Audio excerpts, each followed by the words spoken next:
Bismillahir Rahmanir Rahim. Nahmaduhu wa nusalli wa nusallimu ala rasulihil kareem. Amma ba'd. Respected brothers, I just recited some ayat from Surah As-Saffat. We all, inshallah, going to perform Salatul Eid tomorrow, inshallah. May Allah subhanahu wa ta'ala accept it from us, inshallah. And secondly, we are going to do our Qurbani tomorrow and the day after, next 3 days, inshallah.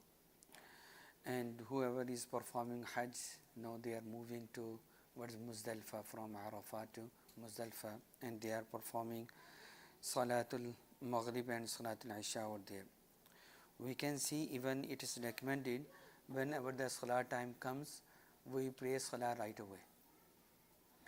But in Hajj, if you are in Arafat, it is obligatory upon you that you should not perform Salatul Maghrib while the Maghrib Salah time is there, like if you are in Arafat. That is one of the unique thing. When the Maghrib Salah time happen, you have to leave Arafat and go to Muzdalifah, and then in the time of Isha you can perform together, Maghrib and Isha together. That's something different like in our regular life. So we have to perform, whoever is there, Maghrib and Isha together in the time of Isha when they reach to Muzdalifah. And the whole night we have to spend over there, whoever is performing Hajj. Then next day he can go and the main Hajj part is done, and then they can go and see the shayateen and stone them, inshallah, and they are doing that. And we are here, alhamdulillah, we made fast today. May Allah subhanahu wa ta'ala accept it from us. And inshallah tomorrow we are going to perform the Udhiyah, the Qurbani. The ayat I recited, Allah subhanahu wa ta'ala mentioned the history of Qurbani, history of Udhiyah. Why do we perform the Qurbani? Once Rasulullah sallallahu alaihi wasallam asked by Sahaba Ikram ridwanullahi ta'ala ajma'in, Ma hadhihi al-adahi, why we are performing Qurbani, what is the reason behind it? Rasulullah sallallahu alaihi wasallam said, Sunnata abikum Ibrahim, this is the sunnah of your father Ibrahim alayhi salatu wasalam. How is that the sunnah, the way of Ibrahim alayhi salatu wasalam? Allah subhanahu wa ta'ala explained in the ayah which I recited. Ibrahim alayhi salatu wasalam, his age was around 90. Some Mufassirin say his age was 86, and he had no children, and he faced very tough time against, when his father was against him, his community, his government was against him, and they put him in fight, as Allah subhanahu wa ta'ala mentioned in Surah Al-Anbiya. When they put him in fight, Allah subhanahu wa ta'ala ordered the fire, Qulna ya naru kuni bardan wa salaman ala Ibrahim. And after that they kick him out from their area, Ibrahim alayhi salatu wasalam. And do you know where was Ibrahim alayhi salatu wasalam was living that time? Which country, which area was? Iraq. He was in Iraq, and he was migrated towards Sham. He was migrated towards Sham. When he reached over there, and his age was 86, and he asked Allah subhanahu wa ta'ala that time the dua, Rabbi habli minas salihin, oh Allah, give me pious son. That was the dua. Allah subhanahu wa ta'ala accepted his dua. In this surah, Allah subhanahu wa ta'ala mentioned, Rabbi habli minas salihin fabasharnahu bi ghulamin halim. We gave him a glad tidings for a patient son. Fabasharnahu bi ghulamin halim. And then falamma balagha ma'ahu sa'ya, when that son reached to the age when he can help Ibrahim alayhi salatu wasalam. You know, every parents, when they have son, they think that when he will become old, and then he will be my partner, he will help me in my business, in my affairs, and whenever he sees his son, he is so happy, now I have someone who can help me if I will be in any difficult time, and he will be help me. When he reaches that age, falamma balagha ma'ahu sa'ya, Ibrahim alayhi salam, like he become older, and he was not kid, That time, فَلَمَّا بَلَغَ مَعَهُ السَّعْيَ قَالَ يَا بُنَيَّ إِنِّي أَرَى فِي الْمَنَامِ أَنِّي أَذْبَحُكَ فَانْظُرْ مَاذَا تَرَى. Ibrahim alayhi salatu wasalam had a dream that he is slaughtering his son. You know, every prophet, Allah subhanahu wa ta'ala sent Jibreel alayhi salatu wasalam with wahi. And if any prophet had a dream, and this is also part of wahi. Like we can see in Surah Yusuf, Allah subhanahu wa ta'ala mentioned a dream of Yusuf alayhi salatu wasalam. That was also from Allah subhanahu wa ta'ala. When he went to ask his father that I had this dream. It is a detailed. And then Ibrahim alayhi salatu wasalam had a dream one night, he is slaughtering his son. Second night, same dream. Third time, same dream. Then he thought this is from Allah subhanahu wa ta'ala. And then in this story we can see the relationship of father to son and son to father, and how the son was obedient, how much he was obedient. Ibrahim alayhi salatu wasalam shared this dream with his son. If that type of dream, if we share with our kids today, what will happen? 911? Yeah. What will happen? They will say, are you crazy?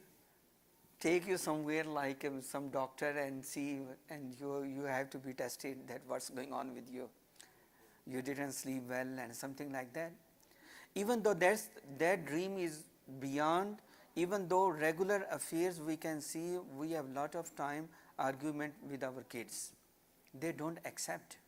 Whenever we say something, even they must know the parents are their well-wisher, but still they argue if they don't understand anything.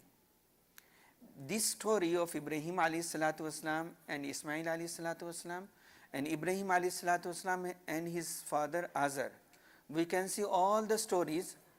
Allah subhanahu wa ta'ala mentioned Ibrahim and alayhi salatu wasalam and his father Azar in Surah Al-Anbiya. Allah mentioned in this surah, Allah mentioned in Surah Maryam, Allah mentioned in Surah Shu'ara.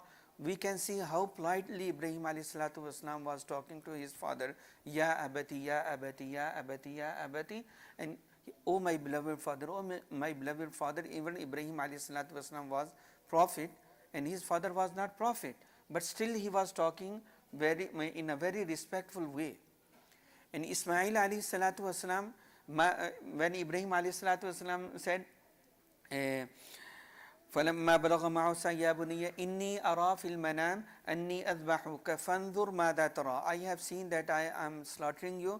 فَانْظُرْ مَاذَا تَرَى. What do you say about it? What is your opinion? Look at the response. He said, Ya abati fa'al ma tu'mar. Oh my beloved father, do whatever you have been ordered to do. He did not ask how this happened. Maybe something happened wrong. Maybe you saw something else. No argument, no question. He said, Ya abati fa'al ma tu'mar. Oh my beloved father, if fa'al ma tu'mar, do whatever you have been ordered to do. Then satajiduni insha'Allah min as-sabirin. Insha'Allah, you will find me among the sabirin, among the patients. And we can see this story is telling us as kids, we must not argue, we must not question on our parents whenever they ask us to do something. Do it because whatever they are going to order you to do something, it is our benefit to follow them. So Ibrahim alayhi salatu wasalam, when he shared this dream, and satajiduni insha'Allah min as-sabirin falamma aslama wa tallahu lil jabin wa nadaynahu an ya Ibrahim. Then the story Allah subhanahu wa ta'ala mentioned in the tafsir, mufassirin mentioned the story, and some ahadith mentioned the story of Ibrahim and Ismail alayhi salatu wasalam. But end of the day, what happened? That was the test from Allah subhanahu wa ta'ala. You know, one riwayah is saying, like we are reciting the takbirat of tashriq. Why do we recite that? We say Allahu Akbar, Allahu Akbar. Why do we recite that? What is the reason? What is the history? The question from you, because we recite every time.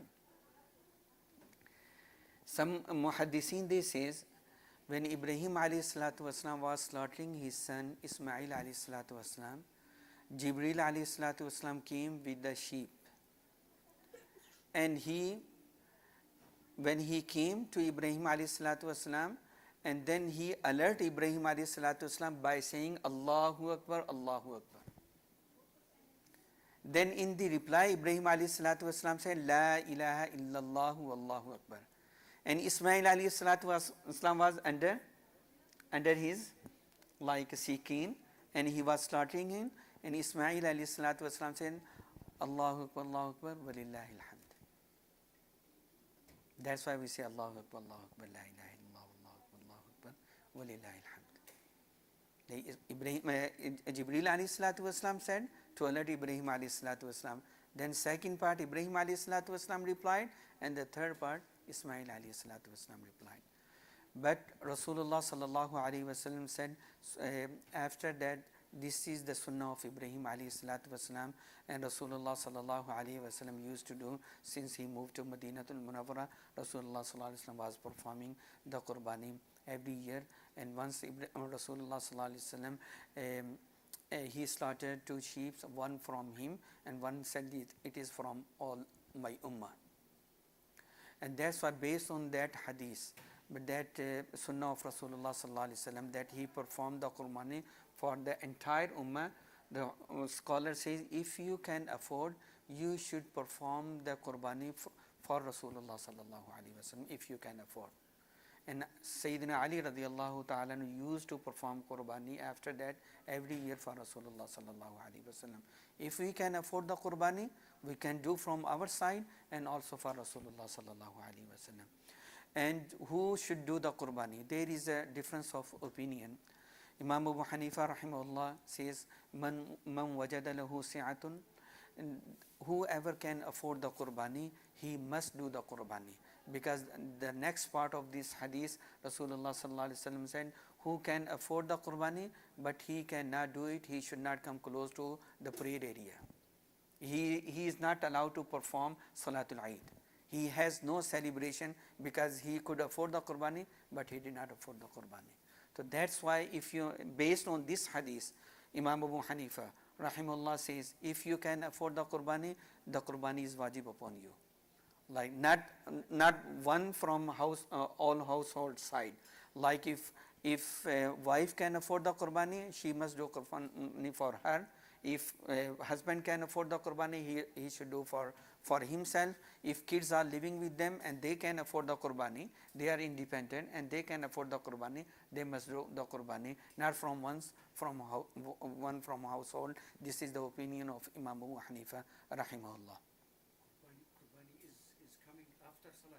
Yes, after Salatul Eid. So how can he know that he is not allowed to make Salatul Eid or not?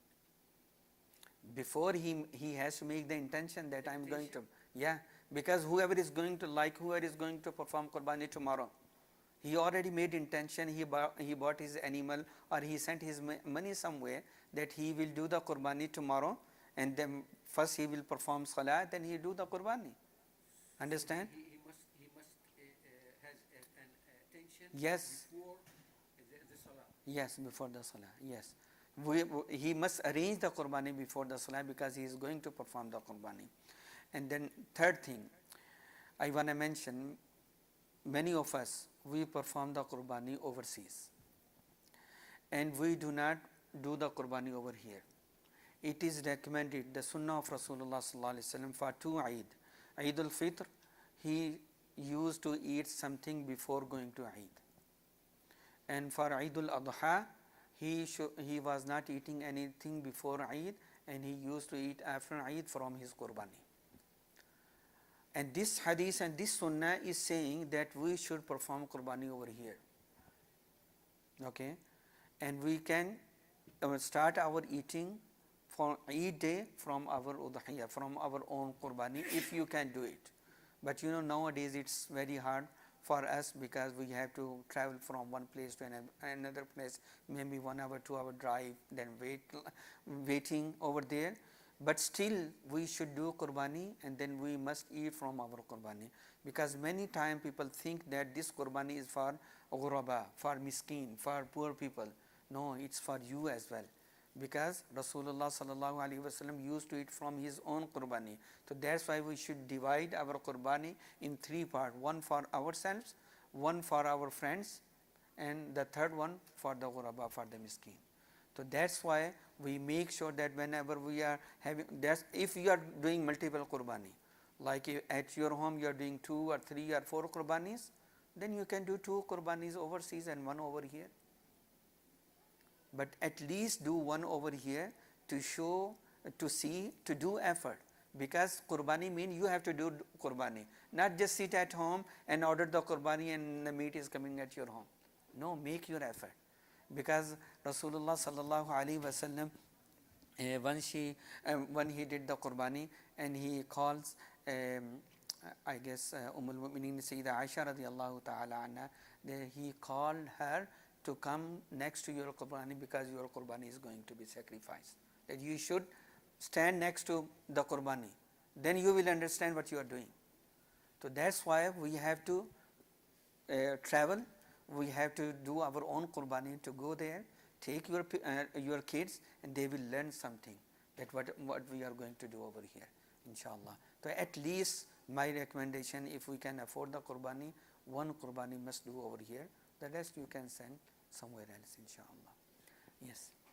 You mentioned that we should travel to just feel that blessing of qurbani, right? Yes. So most of the people, they just because of Eid is coming on Wednesday or working day, so they order their qurbani to Different shops, yeah. or farms, and they will deliver next day.